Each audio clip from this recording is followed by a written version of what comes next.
Richard. I can tell you a little bit about Satanism. Well, I'm interested in hearing what you got to say then. It is undefiled wisdom instead of hypocritical self-deceit. It is power without charity. All them to,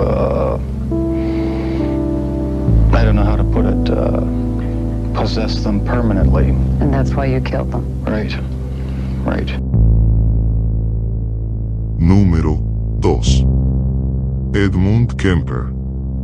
Más conocido como Ed Kemper, es un asesino en serie estadounidense al que se conoce también como el asesino de las colegialas, ya que su interés estaba en las jovencitas, mayoritariamente escolares. Este fue acusado por 10 casos de abusos y asesinatos en la época del 72 al 73.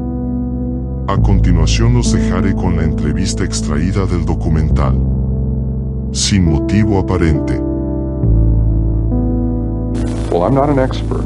I'm not an authority. I'm someone who has been a murderer for almost 20 years. Can you say how many people might be doing crimes like you were doing? It would be a guess, but it's not. It's far more than 35. It isn't that impossible in this society. It happens. Are there more people? They didn't give up. How many? She didn't give up. I did. I came in out of the cold. And what I'm saying is there are some people who prefer it in the cold. Good people see. A nice guy. Did you like Kemper? I like Kemper. You were able to appear like an ordinary person, non-threatening to... I lived as an ordinary person most of my life, even though I was living a parallel and increasingly sick life, other life. One victim let me back in the car. I locked myself out. She opened the door for me. My gun was under the seat. What in the hell am I doing telling you that? Am I a masochist? Am I looking to be tormented further? I'm trying to show you just how awful this got, how commanding these rages got. I was raging inside. There was just incredible energies, positive and negative, depending on a mood. That would trigger one or the other.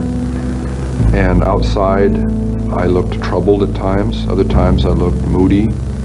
Other times perfectly serene. Not very sane. But again, people weren't even aware of what was happening. In 1972 and 1973, a series of murders shocked Northern California. College girls began to disappear while hitchhiking. 2 of the victims were picked up from the campus of the University of California at Santa Cruz. That's where Ed Kemper's mother was working as an administrative assistant. You were involved in the campus because your mother worked there? Yes. I was also involved in killing co-eds because my mother was associated with college work, college co-eds, women, and had a very strong and violently outspoken position on men for much of my upbringing. My mother was a sick, angry, hungry, and very sad woman. I hated her, but I wanted to love my mother. And I watched the alcohol increase. I watched her social life drop off. I watched her get bizarre. She had terrible pain from her life, earlier life, her upbringing, a failed marriage with my father. I'm a constant reminder of that failure. I hate to distill it down into such, into one-word realities like that. There's a lot that leads into that happening, but that is what happened. They represented not what my mother was, but what she liked, what she coveted, what was important to her, and I was destroying it. Why did you actually kill the girls? My frustration, my inability to communicate socially, sexually. I wasn't impotent, but emotionally I was impotent.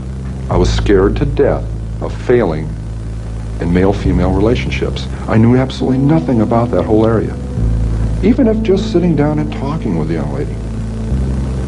I need to be able to really communicate, and ironically enough, that's why I began picking people up. And I'm picking up young women, and I'm going a little bit farther each time. It's a daring kind of a thing. At first there wasn't a gun. I'm driving along.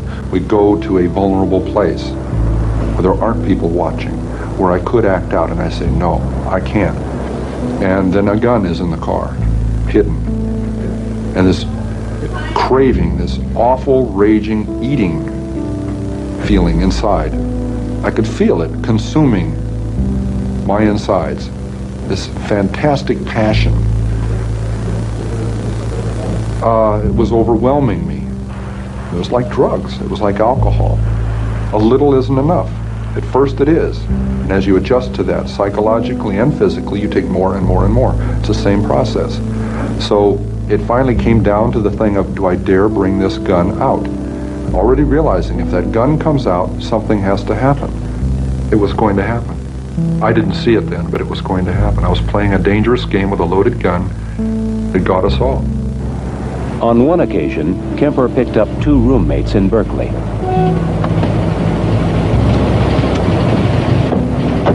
In that first killing in May of '72, when that gun was pulled out, I launched it out. I had it under my leg, out of sight, parallel to my leg in the seat. It was something that had been thought out in fantasy, acted out, felt out hundreds of times before it ever happened. Kemper drove them at gunpoint to a secluded area near a park. He took one of them into the woods, leaving the second girl tied in the car. I'd just gone through a horrible experience with her roommate, stabbing her. And I was in shock because of that. I couldn't believe that it was that way. And I'm walking back there bewildered. I gotta kill her. I can't let her go. She's gonna tell on me. Everybody's gonna get me.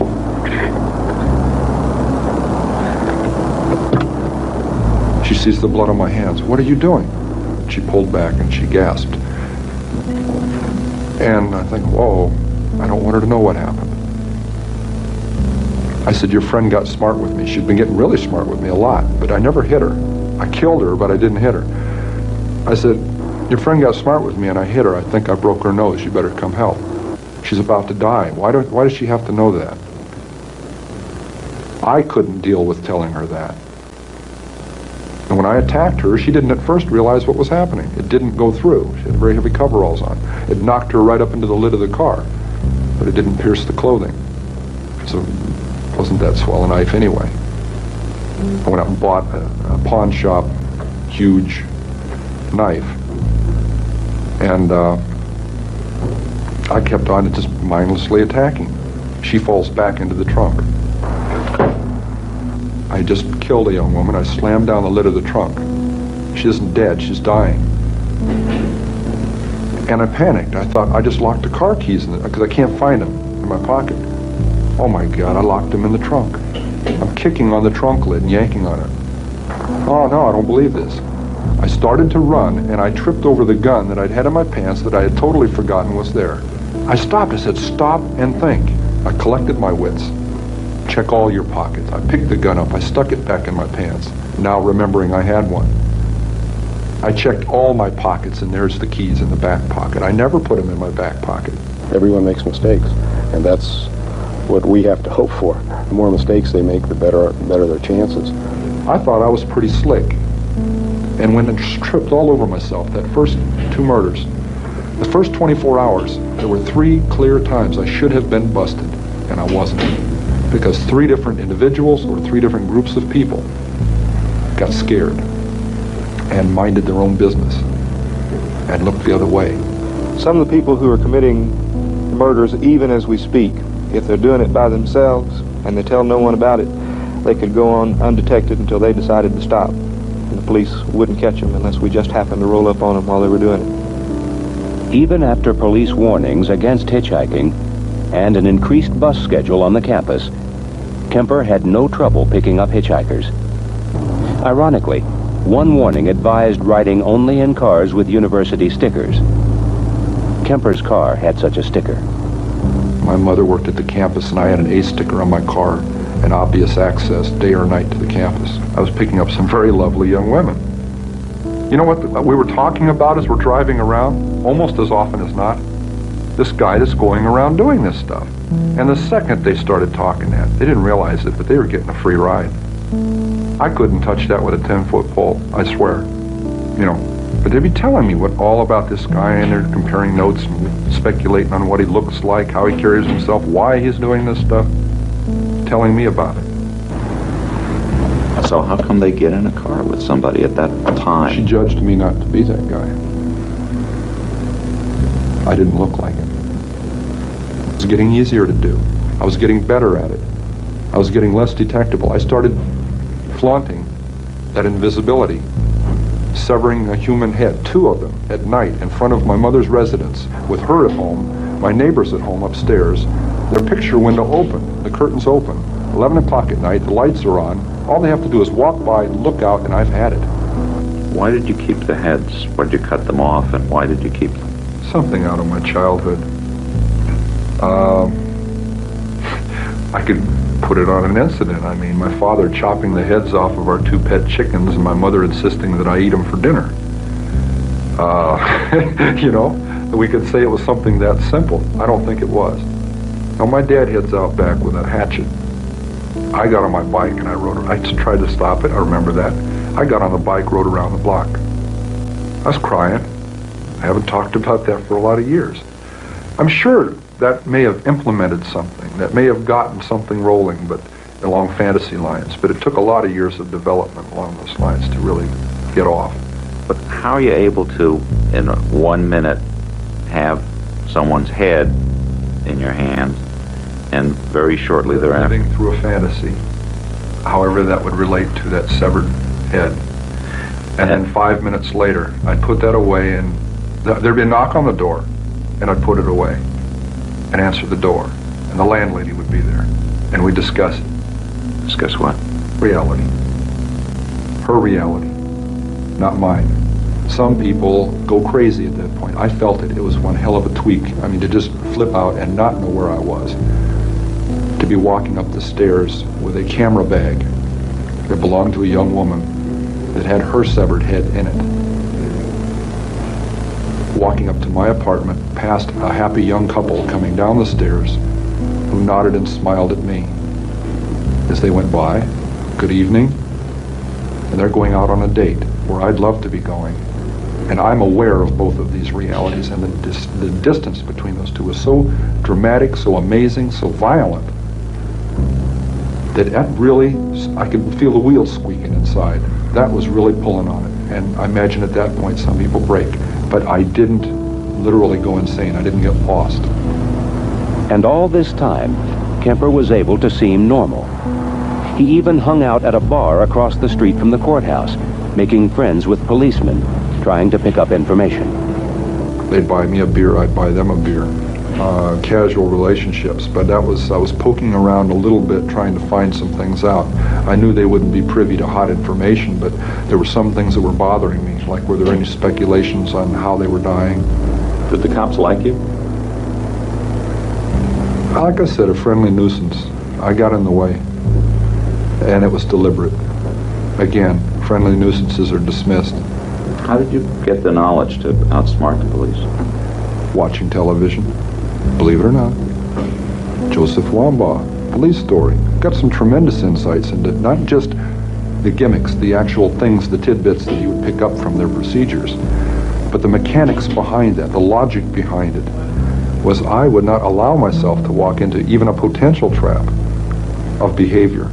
And one of those was talking about those crimes too much to people, initiating conversations about that. There was a memorial service for 2 of the victims. Yes. Were you tempted to go? Yes. But? I'd seen one too many episodes of one too many crime shows where that is one of the available resources for clues. Tracking down the attenders. One man taking pictures of the people there to eliminate as potential suspects. Some police department, now they actually came to your house to pick up a handgun. Sheriff's representatives. One of the detectives was upset because he heard I had a .44 Magnum. Número 1. Charles Manson. Charles Manson es uno de los asesinos seriales más conocidos de todos los tiempos. Fue líder de una secta organizada por él mismo llamada la familia Manson. Sus asesinatos fueron brutales. El más conocido es el que perpetró al entrar en la casa del director Roman Polanski en 1969 cuando se estaba celebrando una fiesta. En los eventos, la familia Manson mataron a varios amigos del director, además de matar a su mujer, la actriz Sharon Tate. Tate tenía 26 años y estaba embarazada de 8 meses. Hoy veremos una de sus entrevistas más desequilibrantes a la actualidad. Childhood in a couple of sentences, how would you describe it? I didn't have a childhood. I went to a reform school in '43, and I've been fighting ever since. Tell me how you would describe how bad it was for you in these reform schools. A child don't know what bad is. Well, he says in the book that you were raped, that you were beaten constantly. Come on, man. That's not true. That's what he would like to believe, but So ain't nobody can do that. Well, I've never sold out. They've never beat me. I haven't been beaten. Tell me about your terrible childhood. The child doesn't know what terrible is. You don't want to talk about it, I tell you. I'm telling you, a child doesn't know what terrible is. Give me a little bit. Terrible, give me a little description of it. What is terrible? You know, terrible. What does that mean, terrible? How do you spend your days now, since you're not allowed to play music? How do you spend your time in jail? Sitting.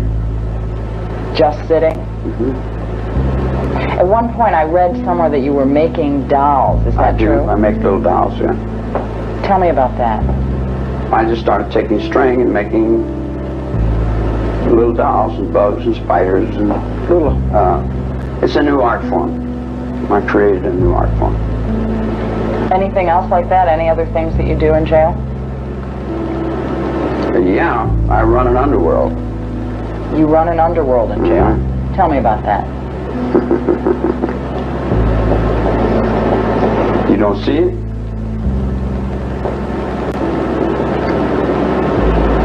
I fly birds. I look out for wildlife. I'm trying to redeem my trees. I have an organization called ATWA, rolling now, trying to redeem life on the planet Earth from the people that destroy it. What you were talking about being God's messenger. Tell me that again. Life is God. All life. Bugs, birds, trees, everything that's alive is God. The sun is God. But we've got God over here on a cross. We've got a dying man over here on a cross, and we're all kneeling down hoping that if we die, there's a better place somewhere else. Well, you got a whole bunch of people hoping that they die creates a hell of a big energy. And I call it a death wish. It's mother's death wish. It's what everybody's going towards dying, like the Vietnam War when they wanted to blow the world up. And what have you got to do with God once again? I'm just a messenger of the truth. God's messenger? Life's messenger. We use the word God. The God hooks all the other words up. I'm the Pope. I'm 10 times the Pope. I'm 50 times the Pope. But I'm the Pope in the hills and in the mountains. I'm already out of here. This enclosure here, I'm out of here. My body's stuck here, but my thought is already gone. Are you ever in contact with your mother, your biological mother? I am my mother. I've heard that you get a lot of letters and have in the past gotten a lot of visits from kids, just kids that you don't know. Is that true? I am kids. Have you gotten these kinds of visits and letters from kids that you don't know? Sure. Why do you think these kids write you? Because I am those kids. What is it about you that they... I am a child. I never grew up. I never lived in your society. I never went to school. I never had a mother and father. I raised myself up.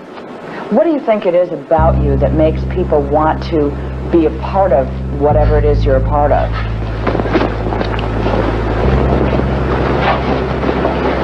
I'm brand new. Everything I do is always brand new. I'm on the premise of reality. I walk a real road. I'm a real person inside. I'm not a phony. I don't put on no airs. I say what I think. You see what I'm saying? What would you do if you got out of prison on parole? On parole, I don't know whether I would accept a parole. Because if I accept a parole, then I have to accept a whole bunch of little people play act importance with my life. I'm tired of other people running my life. Are you saying that you don't want to accept guilt? Guilt? The hell is that? I can do anything I want, woman. What would you do if you got out of prison? I'm out of prison. I get out every day. I get out in these guys every day. I get out, I'm everywhere. I know you're going to lock everywhere up. I'm everywhere, man. I'm all things. How you going to lock that up?